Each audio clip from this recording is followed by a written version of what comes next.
15,000% inflation. Men wearing women's dresses and marrying prostitutes. Rampant migration and the devaluing of citizenship. Central power crumbling. It's not America in 2024. It's actually the Roman West in its 3rd century. How does it relate to today? How can we solve the crisis? And how do we move forward? All this and more. Stay tuned.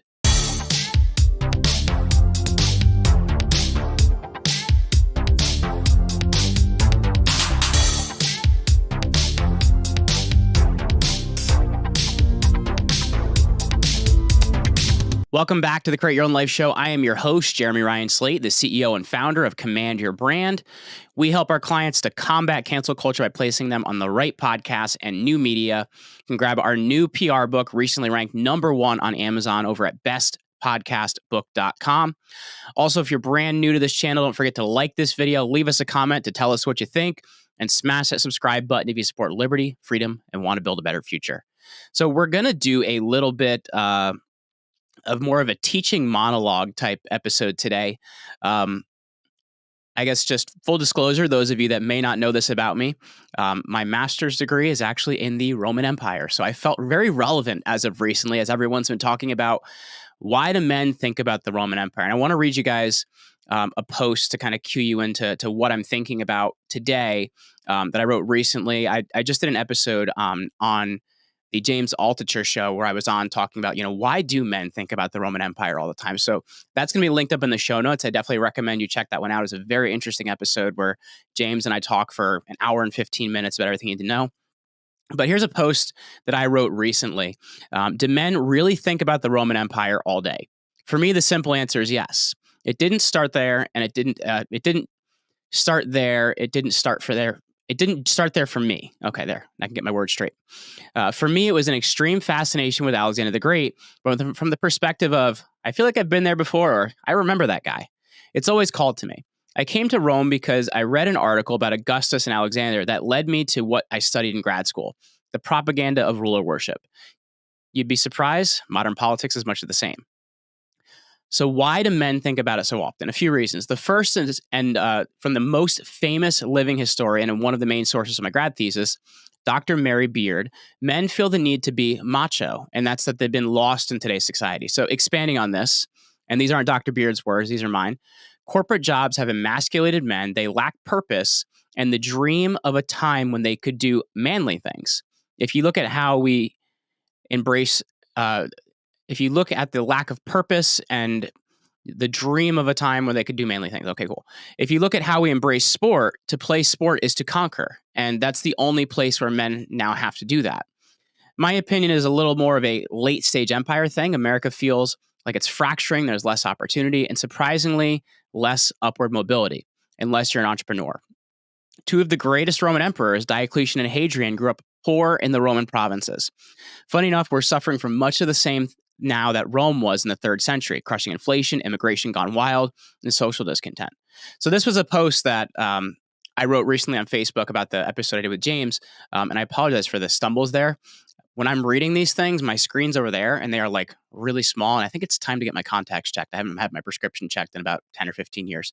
But anyway, I think it feels very similar, like a very late stage empire time. So I want to go over today some of the parallels. I want to go over some background on Rome, and a lot of this stuff I am able to do from memory. If there are any mistakes, you are a historian out there, do let me know. I am always trying to make sure these things match up. As a historian myself, I care. So shoot me an email, jrs@jeremyryanslate.com.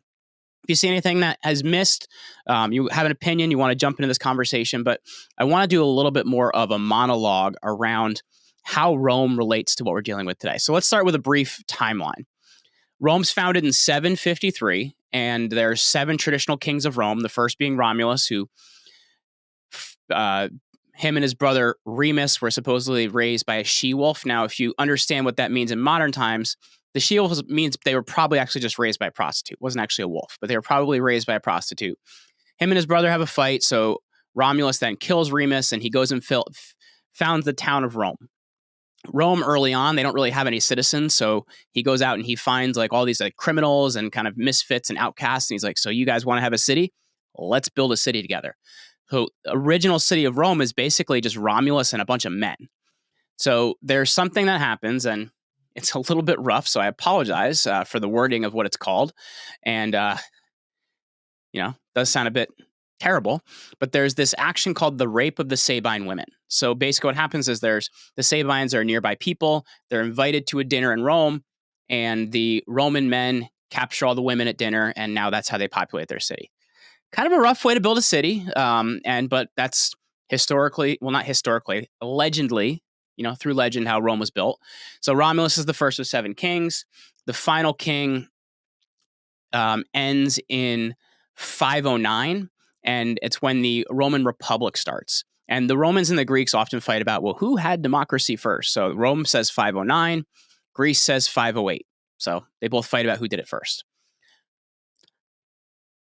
The guy that actually ends up killing the final Roman king, interestingly enough, and this will be important later on, his name is Brutus. So Brutus are always seen as the king killers, because to have a king in Rome was like super offensive. And that's why when Caesar does what he does later on, it's really offensive to people, and he's killed by a guy named Brutus. So if our 7 kings are done, then we start the Roman Republic. So the Republic is it's not quite what we think of as we have a republic. Our republic is actually like 3 forms of government combined. If you took a direct democracy, a republic, and a monarchy and combined them, that's actually what America is. So we are a republic, but not exactly in the terms of what a republic is. So the Roman Republic starts in 509, and it lasts until 31. The last 100 years of the Republic are rough. And it starts with a lot of like populist uprising and populist sentiment. There's these 2 brothers, the Gracchi brothers, Gaius Gracchus and Tiberius Gracchus. And what they're trying to do is like basically get what the people want, because government had become very suppressive and was pushing people around, and the Senate was doing whatever it wanted, and the consuls were just being named. The consuls were like the 2 guys in charge of the city. So they kind of felt like they weren't getting any attention. These 2 Gracchus brothers eventually killed I believe one of them was actually by the leg of a stool in the Senate building. Anyway, so the Gracchus brothers die. Then not long after that, there's a general named Gaius Marius. He raises an army, marches on Rome, and says, hey, I'm in charge of Rome now. Not long after that, you have Lucus Cornelius Sulla, who then raises an army, marches on Rome, says, I'm in charge now. So the last 100 years are like really tumultuous. And then in 43 is when Caesar crosses the Rubicon. Rubicon is a city in Italy not far outside of Rome. And the Tiber is actually in Rome. The Rubicon is a river way outside of Rome. So Caesar crosses the Rubicon with troops, and he marches on Rome and declares himself dictator for life. So it's important to understand what the Roman office of dictator meant. So a dictator was a Roman office, and the Romans had this idea that it was really hard for a bunch of people to agree on a situation to solve a really important one. Like, let's say you're being attacked by a foreign enemy, or, there's a plague. They had this idea that really to have all these people agree, you couldn't solve a big situation like that. So they had an office called the dictator, where one man would hold power for 6 months, and it was absolute power. Solve a situation, he put the office down. And there's this legend of this guy named Cincinnatus, and Cincinnatus is the person who takes the office of dictator. He fights a battle, fights off the enemy, lays down the office, and then goes back to farming. That's why George Washington was always called the American Cincinnatus, because basically he lays down his army after the Revolution. He didn't want to be president. He was kind of pushed into doing that because he's like, well, I guess nobody else is going to do it. I guess I got to do it. So that's why dictator is an important office to understand. So Julius Caesar names himself dictator for life. Basically, he's going to have this office for life, which you're only supposed to have for 6 months. This gets people really freaked out, and Caesar's murdered by another guy named Brutus and a guy named Cassius, and that's why the Brutus clan, the Bruti, are often known as the clan of kingslayers in that way. So now we have this power vacuum because Caesar had grabbed a lot of the wheels of power, and a lot of the rich people were supporting him because they did like the fact that he was giving them things and giving them positions and money and things like that. So there's this power vacuum. And Rome had this really weird system of adoption. You could be a full adult and be adopted by somebody. And what that basically meant is you would give them your name, your titles, your power, your money, your offices. You could give them all to that person. So when Caesar dies, one of his commanders, a guy named Marcus Antonius, we know him as Mark Antony, says, well, if he dies, I guess I'm the next guy in power, right? That's the guy who should be taking over. But then in his will, Caesar adopts this guy named Gaius Octavius. Gaius Octavius would later be known as Augustus Caesar. So then we have this civil war then that happens from the early 40s until 31, so like around 10 years between Mark Antony and Augustus for who's going to really be in charge here. We had this final battle in eastern Greece in a city called Actium, where it's a naval battle, and Augustus comes in with ships, takes over the area. Mark Antony at that point in time is with Cleopatra, interestingly enough, who had also married Caesar and had a child with Caesar. So Mark Antony and Cleopatra run away. Mark Antony eventually dies. Cleopatra is captured by Augustus and is paraded in what's called a triumph. So when a Roman general won a battle, they would have a triumph. It was a big parade through the city where they would bring in slaves, they would bring in captured people, they would bring in the gold and silver they had won. And I don't know what happens to Cleopatra after this time period. I know she dies not long after that, but I don't know historically, other than the triumph, how she's relevant to the situation. So after that, Augustus says, and you have to think of the Roman people during this time, they're really beat up. They've experienced war for about 100 years because the Gracchi brothers are around 130. So about 100 years of war. Things are really dangerous. They're really not feeling so great. And Augustus wants to be in control, but he kind of plays this reverse psychology trip on people because he knows they're feeling really beat up and really brutalized. So he says, I will lay down the power of dictator. And the people are like, no, we want a dictator. We want a dictator. Please stay here. And Caesar looks at it, Augustus Caesar looks at it. He's not Augustus yet. He's still Gaius Octavius Caesar, because since he gets his adopted father's last name. And he says, fine, I will take control, but I will not have a name like dictator. So he's given the name first citizen. And the Senate actually gives him the name Augustus, which is actually more of a religious title. So now he's Augustus, the first citizen of Rome, which is essentially a dictator, but he's the new guy in control. So that's the end of the Republic and the beginning of the Empire. The Empire starts with the first Roman emperor, which is Augustus, but he does not call himself an emperor because he doesn't want to have that title because, once again, Romans do not like the idea of kingship. They're very opposed to that. We got some coffee here. Hope you guys are finding this interesting. For most of this, I'm not reading notes. This is just how my brain works.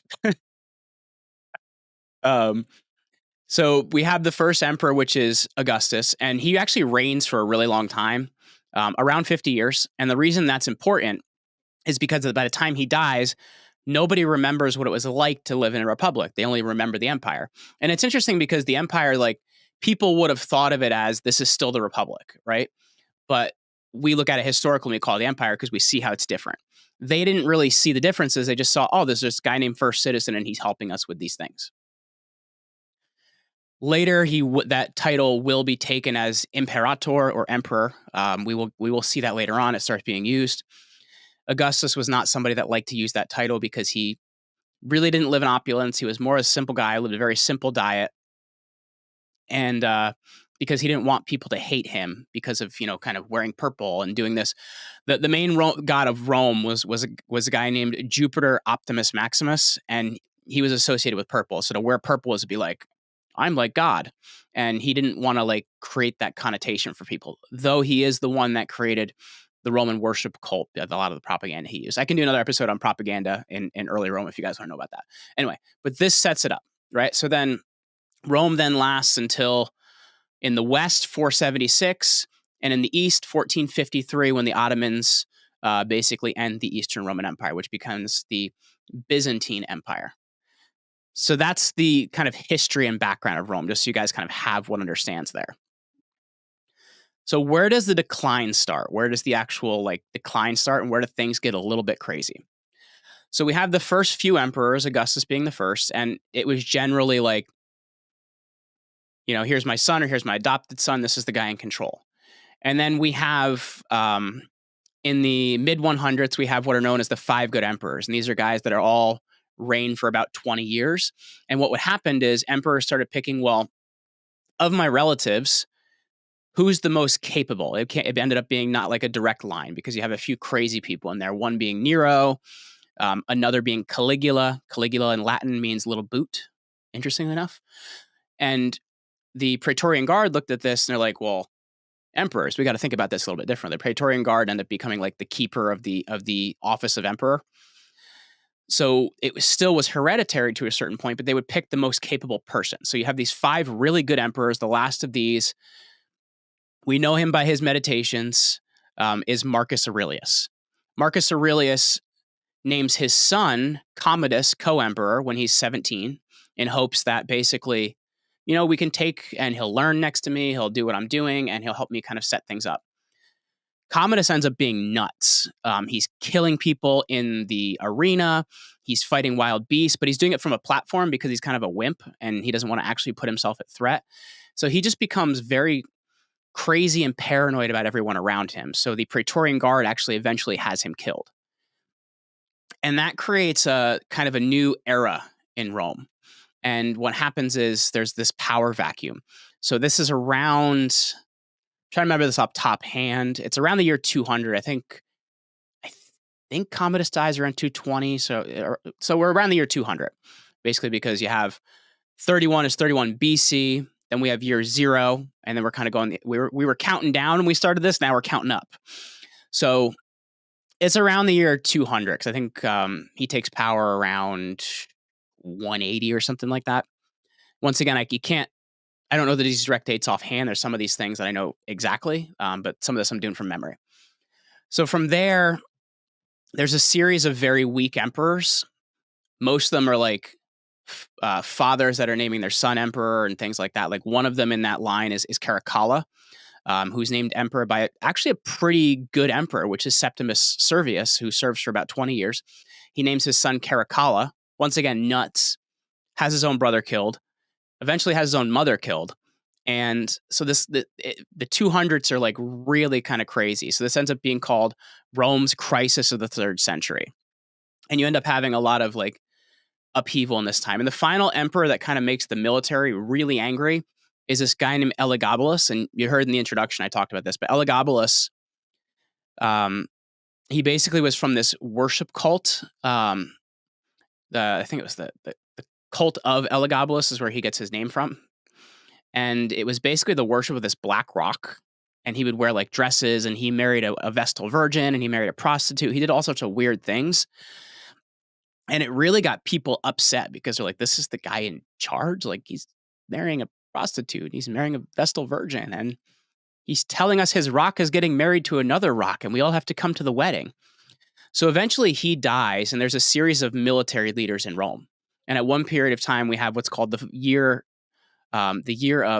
year of 5 emperors. There's also a year of 6 emperors. But basically, a general would raise an army, attack Rome, and say, I'm emperor. And he'd be emperor for like a couple months. And then we'd have another one comes in, attacks Rome, I'm emperor.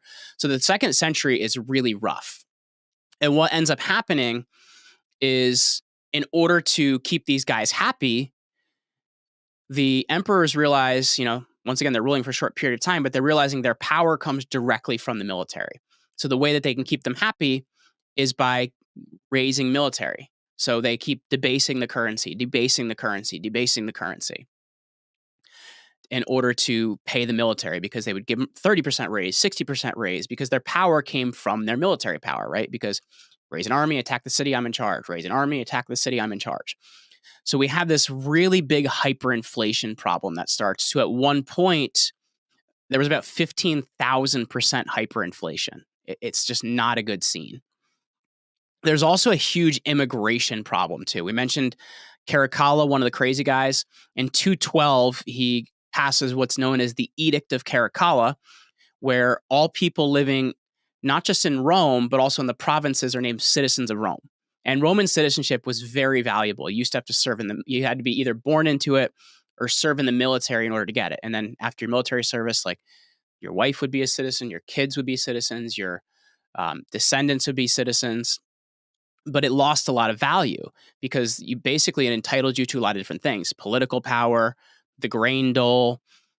There were a lot of things that the idea of being a citizen gave to you. So the idea of citizenship lost a ton of value after 212. So we have this problem that happens. And are these problems sounding very similar to you guys of what we're experiencing today? Hyperinflation, citizenship and immigration issues. And there's also this problem of military service too. And the empire this time, you have to think it is huge. So there's this problem of centralized power failing, right? Like they had to go all the way from Rome to Britain to the Middle East, and you had one guy that was basically in charge of this. It was just too big. So these are three problems that Rome faced in the 3rd century. Very similar to what we're facing now: hyperinflation, central control issues, and immigration issues. So in 284, another general raises an army and attacks Rome, and his name is Diocletian. And the interesting thing about Diocletian is he reigns for a long period of time, and he doesn't die in office and isn't killed in office. He retires. He says, "Solve what I need to solve. I'm out, guys. I'm going to go farm." Diocletian does these really famous reforms. And the reason I mention this because after these reforms, he takes in 284. I think most of these take place by 301.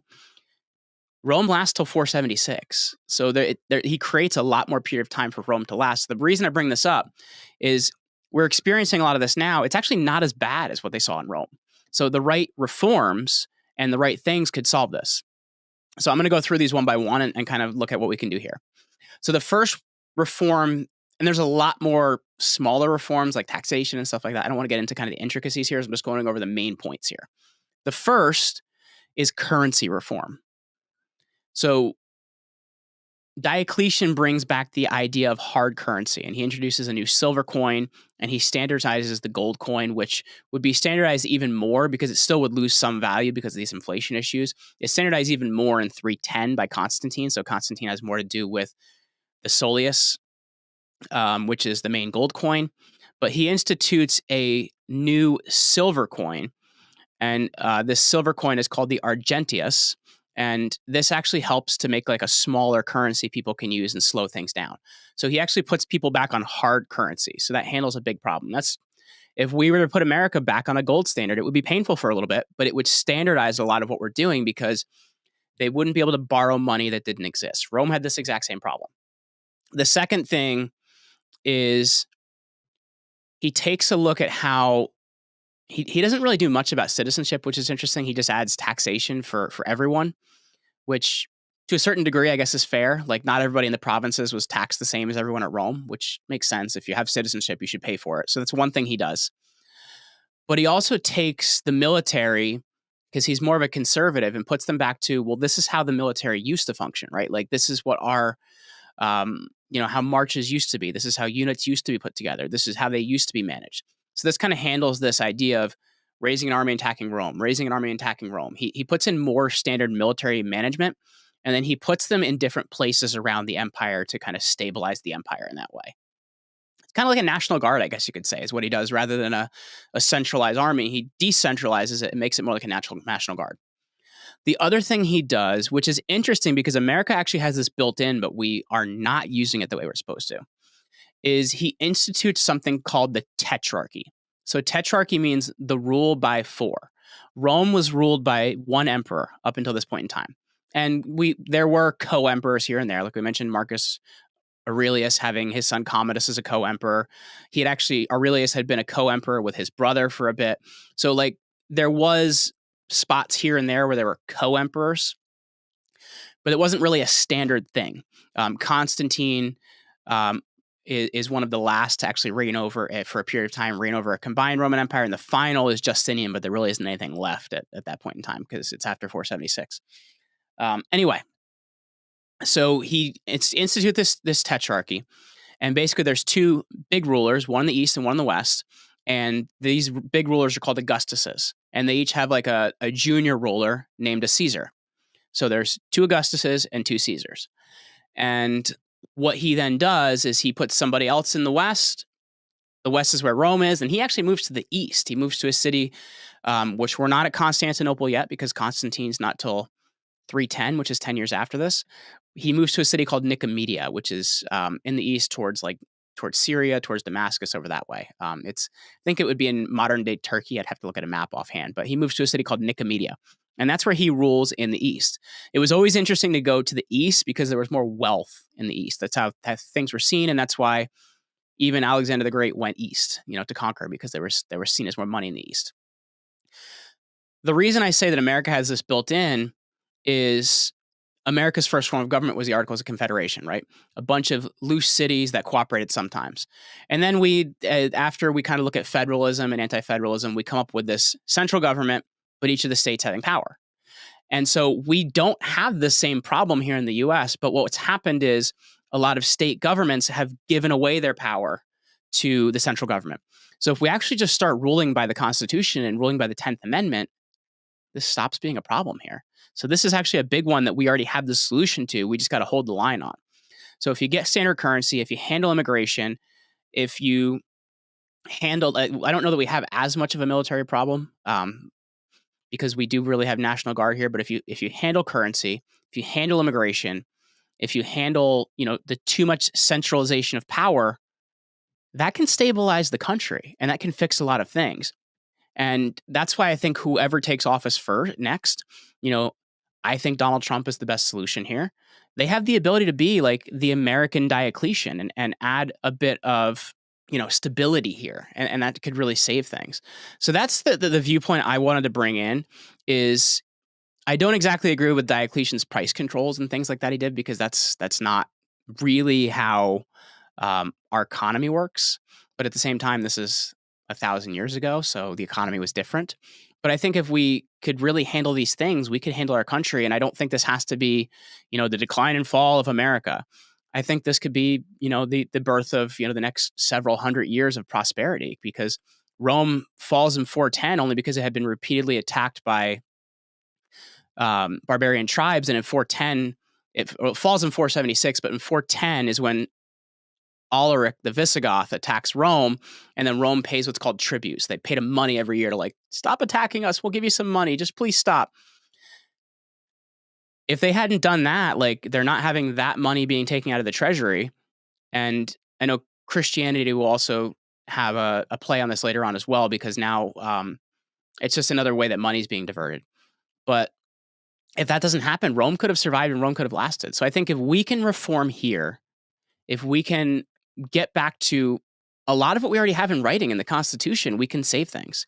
So I wanted to bring this up to you guys. I want to give you food for thought. What do you think? What are your thoughts? Is Donald Trump an American Diocletian? How could this be? So thank you guys for hanging out today. Hope you enjoyed this. Once again, like this video, leave us a comment, smash that subscribe button if you support liberty, freedom, and want to build a better future. And I'll catch you guys next time.